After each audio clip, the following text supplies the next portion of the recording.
اللہ وبرکاتہ۔ پیارے دوستو بھائیوں، ایک بات آپ سے آج شیئر کرنا چاہتا ہوں، اور وہ یہ ہے کہ آپ لوگ جانتے ہیں میرے بارے میں کہ میں پچھلے 3-4 سالوں سے حنفیت کے اوپر کام کر رہا ہوں، اور جو حنفیوں کی 2 شاخیں ہیں، دیوبندی اور بریلوی، ان کے درمیان میں اتحاد کی کوشش کرتا رہا ہوں، اور لیکن کچھ ایسی چیزیں ہیں جو جناب جن کے پاس علمی طور پر وہ لولے لنگڑے ہوتے ہیں، اور پھر وہ اپنی پوسٹوں میں پوسٹیں کرتے ہیں، ایسی پوسٹیں جن سے انتشار پھیلتا ہے۔ حالانکہ ان پوسٹوں کے اندر ان کو خود بھی نہیں پتہ ہوتا کہ یہ پوسٹ کسی غیر مسلم نے بنائی ہوگی اور تم تک پہنچی ہے، تم نے آگے اپلوڈ کر دی۔ تو آج کل ایک ہمارے بھائی ہیں جن کا واٹس ایپ سے میرا رابطہ ہوا تھا، ہمارے اپنے علاقے کے ایریے کے ہیں، اور میں کافی باشعور سمجھتا تھا ان کو، اور وہ اس طرح کے حرکتیں کر رہے ہیں کہ مجھے مجبور کر رہے ہیں کہ میں جو فورس رد قادیانیت اور رد رافضیت کے اوپر لگا رہا ہوں اور محنت کر رہا ہوں رد میں، کل کو وہ خنجر لے کر کے، وہ تلواریں لے کر کے میں دیوبندیوں کے خلاف کھڑا ہو جاؤں، اور پھر دل میں تو تکلیف ہوتی ہے، درد ہوتا ہے کہ یار ہم لوگ کیا کر رہے ہیں اور یہ لوگ کیا کر رہے ہیں۔ ہم لوگ جو ہے اتحاد کی بات کر رہے ہیں، اور یہ لوگ جو ہے اس طرح کی حرکتیں کرتے ہیں، پھر غصہ آتا ہے، پھر رد کرنے کا دل کرتا ہے، جواب دینے کا دل کرتا ہے، اور جواب دینے کا کس کو حق نہیں ہے اور کس کے پاس دلائل نہیں ہے۔ اچھا، یہ مزمل بھائی ہیں جی، آخری بار یعنی میں اپنی ضبط صبر کی اس انتہا درجے تک پہنچ چکا ہوں کہ اگر اس بندے نے یہ حرکتیں نہ چھوڑیں تو پھر میں اس کی اوقات ان کے علماء کتابوں سے، آپ جانتے ہیں ہم تنقید بھی کرتے ہیں تو سری طور پر کرتے ہیں، ہم کسی کا رد کرتے ہیں تو ایسی پوسٹ بنا کر کے نہیں کرتے، علمی طور پہ کرتے ہیں، کتابوں سے کرتے ہیں۔ ہم پھر وہ دکھائیں گے جو ان کے علماء نے لکھا ہے کہ وہ جو ماں کے ساتھ زنا کرنا بھی جائز ہے عقلی دلیل کی بنیاد پر۔ ہم پھر وہ دکھائیں گے جو اکابرین جو ہے وہ خانقاہوں پہ جا کر کے کروائیاں کرتے رہے، کتابوں میں موجود ہے۔ ہمارے تو یہ دکھاتے ہیں کہ مندر میں جاتے ہیں، یہ وہ ہمارے یہاں کتابوں میں، ان کتابوں سے ہم دکھائیں گے۔ لیکن فی الحال وہ یہ ہے کہ میں چونکہ اتحاد میں اور کام کر رہا ہوں، اور میرے کثیر تعداد میں میری محبت کرنے والے مجھ سے دیوبندی حضرات ہیں، تو میں نہیں چاہتا کہ ان کا دل بھی دکھے۔ تو یہ پیغام چھوڑ رہا ہوں جناب، یہ مزمل صاحب کے لیے انہوں نے یہ پوسٹ بنائی کہ ہندو مذہب اور بریلوی مذہب میں مماثلت۔ پہلی بات تو یہ ہے کہ یہ جو دیوبندی ہیں مزمل بھائی، ان کو علم نہیں ہے کہ ان کے ایک بڑے طبقہ جماعت دیوبند نے بریلویوں کو کافر نہیں کہا بلکہ مسلمان کہا ہے، حتیٰ کہ اعلیٰ حضرت کو بھی انہوں نے مسلمان لکھا ہے۔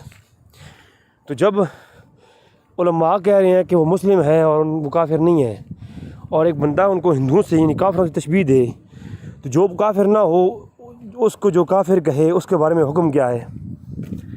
اب حکم تو سب لوگ جانتے ہیں نا، صحیح مسلم کی حدیث ہے، جس کسی نے بھی کسی مسلم کو، کسی مومن کو مشرک کہا، کافر کہا، تو وہ جو ہے وہ اس کو فتویٰ اس طرف لوٹ کے آئے گا اگر وہ نہ ہوا تو۔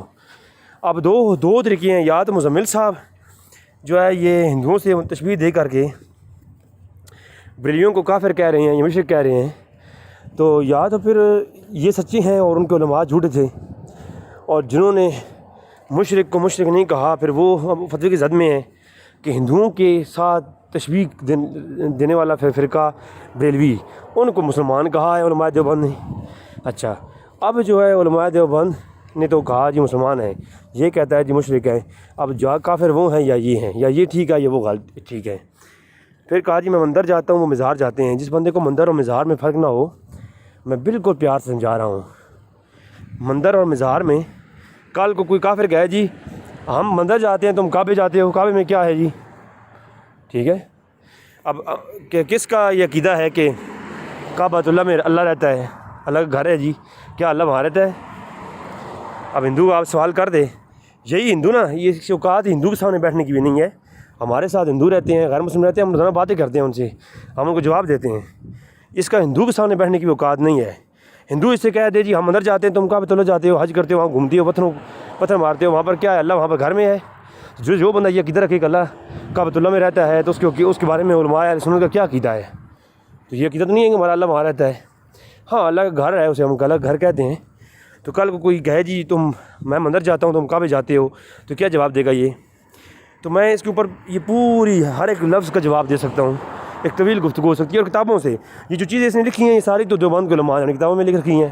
نظر و نیاز کے بارے میں انہوں نے لکھ رکھا ہے. قبر کے اوپر جو ہے سجدہ کرنا یہ حرام ہے. علماء اہل سنت کے ہاں جو اعلیٰ حضرت نے بریلیوں کے امام نے لکھ دیا ہے تو یہ کہتا ہے یہ بریلی مذہب ہے. قوالی کے اوپر جو ہے 2 طریقے ہیں. صحیح بخاری کے اندر روایت ہے حضور نے تو گانا گانے کے اوپر جو ہے ہمارے شب گانے گانے والی بھیجو شادی کے موقع کے بعد.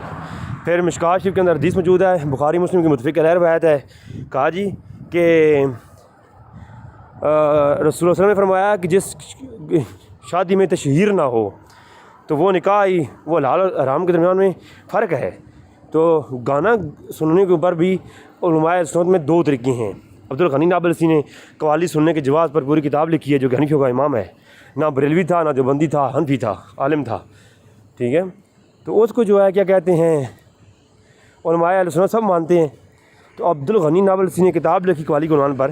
تو اہل سنت میں یہ مختلفی مسئلہ ہے. بعض کہتے ہیں نہیں سننی چاہیے, بعض کہتے ہیں سننی چاہیے.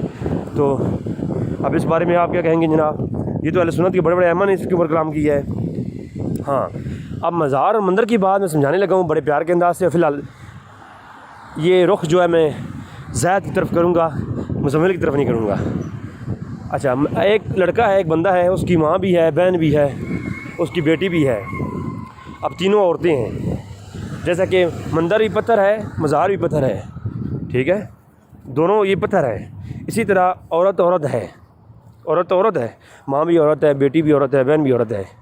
اب کوئی کل کو یہ کہے جی وہ مندر جاتے ہیں تو وہ مزار جاتے ہیں, تو کل کوئی کہے جی کوئی گل نہیں جی, کوئی بات نہیں, بیوی بھی ماں عورت ہے اور ماں بھی عورت ہے پھر.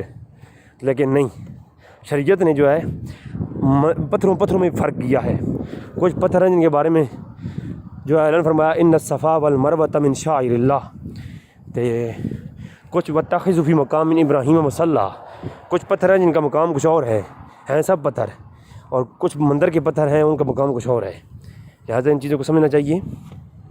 جس طرح بیوی کا مقام کچھ اور ہے, ماں کا کچھ اور ہے, دونوں ہی عورتیں.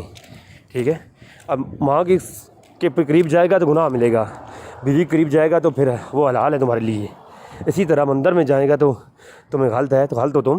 ہاں, مزار میں جاؤ گے تو مزار کے اوپر جانے میں قبر کا حضور نے فرمایا کہ بلکہ ابن ماجہ کے اندر پورا باب ہے کہ زیارت القبور کا, وہ آپ ذرا پڑھ لیجیے, اس کے بارے میں معلوم ہو جائے گا. ٹھیک ہے, تو پھر جو ہے امام شافعی رحمہ اللہ جا کر کے امام ابو حنیفہ کی قبر پہ جایا کرتے تھے. بخارا کے لوگ بخاری کی قبر پہ آیا کرتے تھے. سیر العلوم نبلاء کے اندر مولانا زبی نے کئی واقعات قبر کے جانے لکھے ہیں. اس کا مطلب کیا ہوا کہ وہ سارے کے سارے جو ہے ہندو تھے, نعوذ باللہ من ذالک.